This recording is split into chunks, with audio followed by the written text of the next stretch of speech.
मैं ज्योति सिंगौर आज मांग की लोच की मापने की विधि में प्रतिशत विधि को लेकर पुनः प्रस्तुत हुई हूँ। हमने पिछले वीडियो में मांग की कीमत लोच की श्रेणियों को विस्तार से समझा था, जिसमें हमने देखा था कि कीमत में परिवर्तन करने से मांग में परिवर्तन से हमको ये 5 श्रेणियां प्राप्त हुई थी।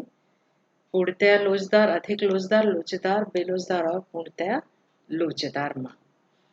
जिस प्रकार से हमको लंबाई, तापमान, द्रव्य को मापने के लिए कोई ना कोई यूनिट की आवश्यकता होती है, इसी प्रकार हमको मांग की लोच को मापने के लिए भी हमको बहुत सारी विधियों की जरूरत पड़ती है, जिसमें से हमारे कोर्स में जो है वो मुख्यतः 3 विधियां दी हुई हैं: प्रतिशत विधि, रेखागणितीय और कुल व्यय विधि। प्रतिशत विधि को आनुपातिक विधि भी कहते हैं और रेखागणितीय विधि के भी 2-3 नाम है: रेखागणितीय, ज्यामितीय या बिंदु रेखीय विधि। परंतु आज मैं आपको केवल ये प्रतिशत विधि के बारे में विस्तार से बताऊंगी। प्रतिशत विधि की चर्चा हम पिछले वीडियो में भी कर चुके हैं। चूंकि आज मैं पर्टिकुलर एक विधि लेकर आपके सामने प्रस्तुत हुई हूँ, इसीलिए हम इसको और डिटेल में समझेंगे।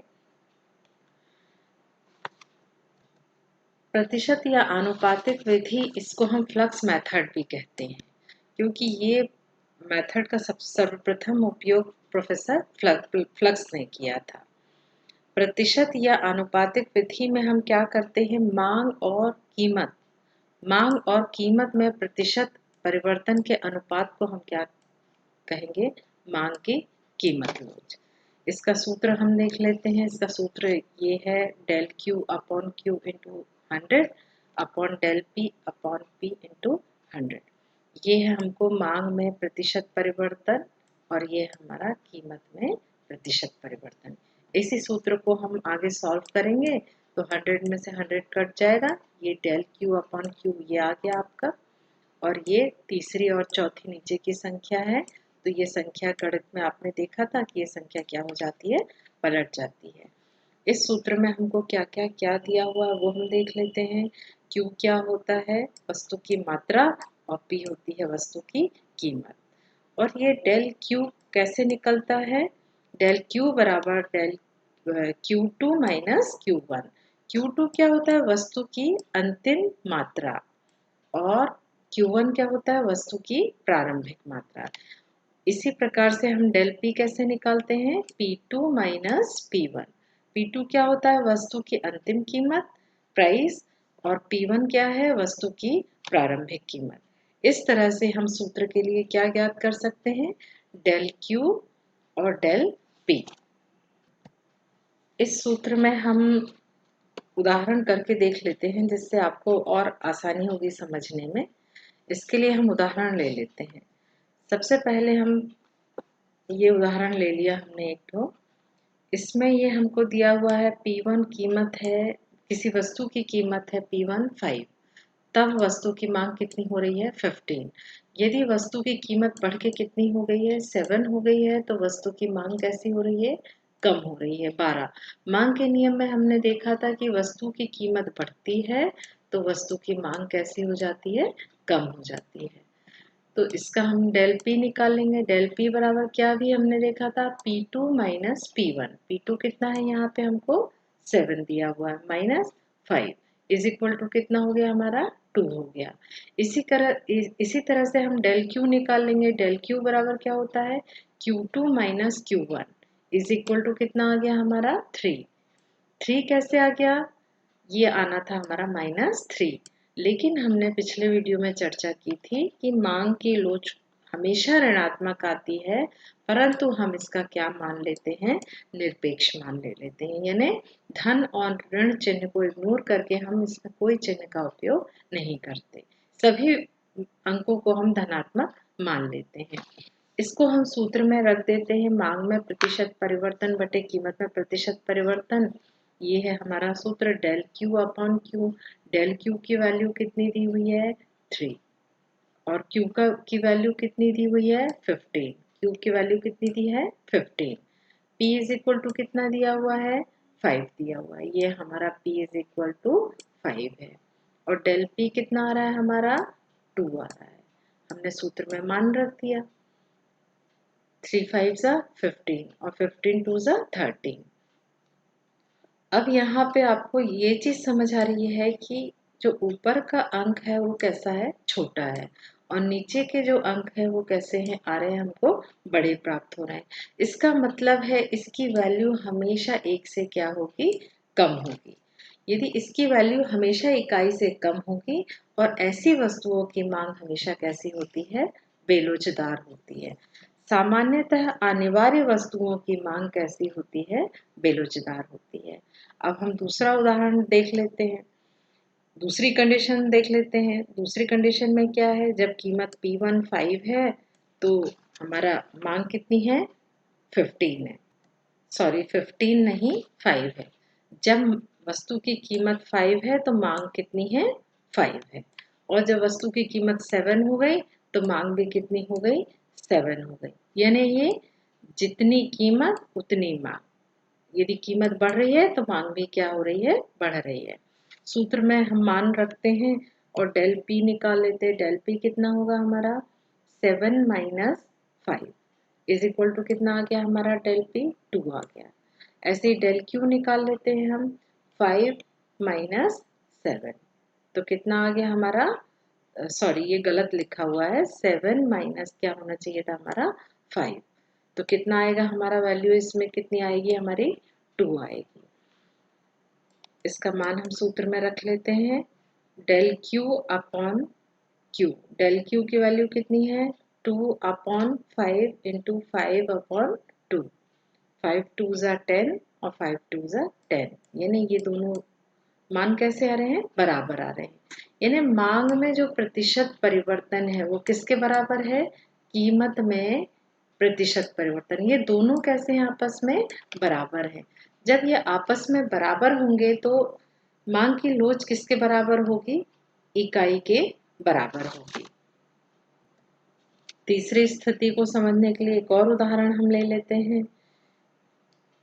मैंने इसीलिए इतने उदाहरण समझाया कि आपके कॉन्सेप्ट क्लियर हो जाए। एग्जाम में भी इस टॉपिक से बहुत सारे क्वेश्चंस आते हैं। यदि कीमत मान लो 5 है तब वस्तु की मांग कितनी है, 5 है। यदि कीमत बढ़ गई, 7 हो गई, तो वस्तु की मांग भी क्या हो गई, बढ़ गई। कितनी हो गई, 20 हो गई। इसका हम डेल पी निकाल लेते हैं। Del P is equal to P2 minus P1 यानी 7 माइनस 5। कितना आ गया आपका, 2 आ गया। डेल क्यू कैसे निकलेगा, Q2 माइनस Q1। इसकी वैल्यू कितनी है, 20 माइनस 5, तो इसकी वैल्यू कितनी आ गई, 15 आ गई। इसको भी हम सूत्र में मान रख लेते हैं, डेल क्यू यानी 15 अपॉन 5। 5 क्या है आपका, Q1, और यहाँ पर आपका हो गया P1 यानी P5 अपॉन 2। 2 क्या है आपका, डेल P है। 5 5 हम क्या कर देते हैं, कैंसिल कर दे रहे हैं, तो कितना आ गया आपका 15 अपॉन 2। 15 अपॉन 2 यानी मांग में, कीमत में प्रतिशत परिवर्तन, कीमत में थोड़ा परिवर्तन हो रहा है, जबकि मांग में क्या देख रहे हैं हम, अधिक परिवर्तन हो रहा है। यहाँ पे भी आप देख सकते हैं कीमत में हमने थोड़ा सा परिवर्तन किया जबकि मांग में बहुत अधिक परिवर्तन हो रहा है। ऐसी वस्तुओं की जो लोच होती है वो कैसी होती है, इकाई से अधिक होती है। साधारणतः ये मांग जो होती है ये विलासिता की वस्तुओं की मांग होती है, ये अधिक लोचदार होती है। आपने भी अनुभव किया होगा कि जैसे थोड़ा भी कीमत कम होती है या ऑफर होते हैं तो टीवी है, फ्रिज है, सोना चांदी है, इनकी मांग क्या हो जाती है, बहुत अधिक बढ़ जाती है। मैंने 3 उदाहरण क्यों लिए थे ये अब आपको समझ में आएगा। मैं तीनों उदाहरण को एक साथ रख के आपको बताती हूँ। ये पहला वाला जो उदाहरण था हमारा, पहले वाला इकाई से क्या था हमारा, कम था। इकाई से कम वाला जो उदाहरण था वो कैसे आया था हमारा, ऊपर का जो मांग में प्रतिशत परिवर्तन है ये कम हो रहा था और यहाँ पर जो प्रतिशत परिवर्तन हो रहा था अधिक हो रहा था। इसकी वैल्यू क्या आ रही थी, 1 से कम आ रही थी। ये कौन सी वस्तु के की लोचदार होती है, बेलोचदार होती है। ये हमने दूसरा उदाहरण ले लिया। यहाँ पे जो मांग में प्रतिशत परिवर्तन था और जो कीमत में प्रतिशत परिवर्तन है ये दोनों कैसे आ रहे हैं हमारे, एक बराबर आ रहे हैं।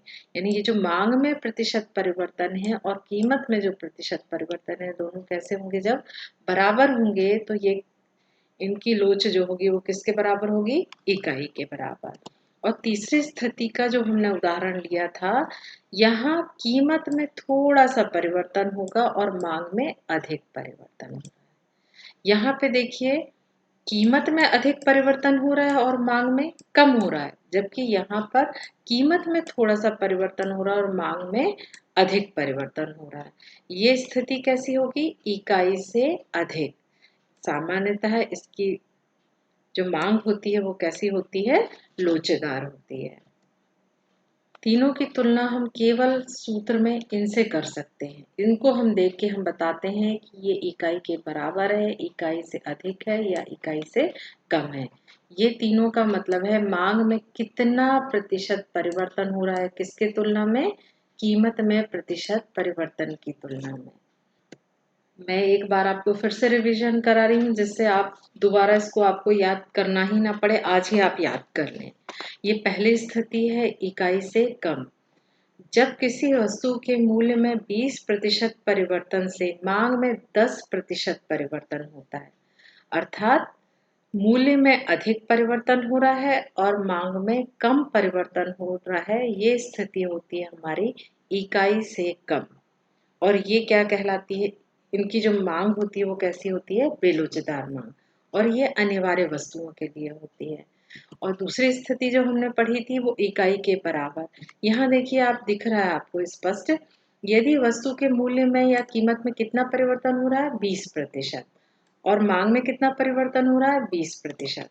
यानी दोनों में जो परिवर्तन हो रहा है वो कैसा हो रहा है? एक बराबर। तब ये क्या प्राप्त होगा हमको? इकाई के बराबर। और यहाँ इकाई से कम था। तीसरी स्थिति देखें हम, यदि वस्तु के मूल्य में 10% परिवर्तन हो रहा है और मांग में कितना प्रतिशत? 20%। यानी मांग में 20% और कीमत में 10%। ये स्थिति हम इससे हमको प्राप्त होगी इकाई से अधिक, क्योंकि ऊपर की वैल्यू कैसी होगी? एक से बड़ी होगी। और साधारणतः ये किस तरह की वस्तुओं में होती है? ये विलासिता की वस्तुओं में। आपके पाठ्य पुस्तक का मैंने एक उदाहरण लिया है। ये उदाहरण आपके बुक में दिया हुआ है। प्रश्न नंबर 24 है, मान लीजिए किसी वस्तु की मांग की कीमत लोच ऋण 0.2 है। यदि वस्तु की कीमत में 5% की वृद्धि होती है तो वस्तु के लिए मांग में कितने प्रतिशत कमी आएगी? ये हम अभी सूत्र देख चुके थे, मांग में प्रतिशत परिवर्तन बटे कीमत में प्रतिशत परिवर्तन। मांग की कीमत लोच, मांग की कीमत लोच कितनी दी हुई है हमको? -0.02। ये हमको क्या दिया हुआ है? मांग की कीमत लोच। इसके बाद कीमत में कितनी वृद्धि होती है? 5%। यानी कीमत में कितना कितने परसेंट? 5%। और कीमत लोच हमको ईटी बराबर क्या दिया हुआ था? -0.2। तो हमको क्या ज्ञात करना है? मांग में प्रतिशत परिवर्तन, इसको ज्ञात करना है। अब हम इस सूत्र में मान रख देते हैं। हमको ईटी बराबर कितना दिया हुआ है? -0.2 is equal to del Q हमको नहीं दिया हुआ, डेल क्यू हमको ज्ञात करना है। मांग में कितने प्रतिशत कमी आएगी, यानी हमको क्या ज्ञात करना है? डेल क्यू ज्ञात करना है। और कीमत में प्रतिशत परिवर्तन कितने परसेंट दिया हुआ था? 5% दिया था। इसका भी हमने वैल्यू रख दिया। इसको सॉल्व करेंगे, 5 2 10, तो क्या हो जाएगा? 1.0 is equal to del Q. Del Q कितना आएगा? ऋणात्मक 1। यानी आपका कितना परिवर्तन होगा? कितने प्रतिशत की कमी आएगी? 1% की। इस तरह से इस वाले टॉपिक पे आपको बहुत सारे उदाहरण आते हैं। मैंने इसीलिए तीनों विधियों के अलग अलग वीडियो बनाने का सोचा, जिससे कि आप एक साथ यदि तीनों विधियां पढ़ेंगे तो आप कंफ्यूज हो जाएंगे। आप एक बार में एक विधि को अच्छे से कर लें। मैं अगला वीडियो अगली विधि का लेकर जल्दी आऊंगी।